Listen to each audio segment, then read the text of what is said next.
किसान मोर्चा जिंदाबाद जिंदाबाद जिंदाबाद। मो नाम संग्राम नायक,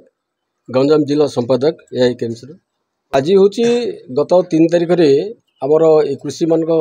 25टी पंचायत 26टी पंचायत कृषि मान सब जमा होते ये आम दाबी पत्र देलु जे प्रकृत कृषि मान को चिन्हट करा से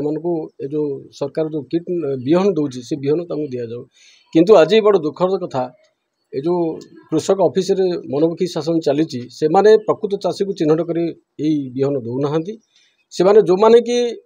धनीशील लोक अच्छा जो माने कि डाली नहीं कि भाजी खाऊँ से बिहन सब दौरान आज लगातार गोटे मसे होगा दीर्घ से माने देवी बोली प्रतिश्रुति देते आमको गोटे पेनाल लिस्ट भी मागिले चाषी मान दिहला तथापि ए पर्यंत से क्या देना बिहन से आम गणधारण निष्पत्ति करूँ गणधारण बसबू ये जो पर्यंत लोक पाई ना प्रकृत चाषी से पर्यंत गणधारण जारी रही। आज सोरडा ब्लॉक जेतुक चाषी कोली मूलिया को सरकार सहायता जिनिस कौन प्रकार मिलबार ना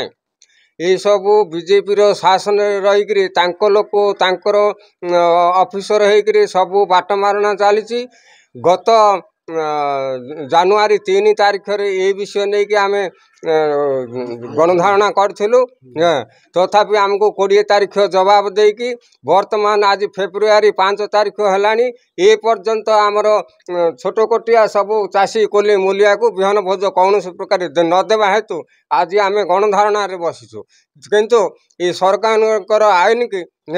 आम आज जिनस देवे आम घर को जीवु नचे तो आगामी दिन में आंदोलन हम से प्रशासन दायी रे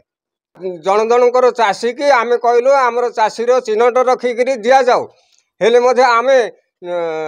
200-250 निष्ठ से देचु आमको भुआ बुलाऊँ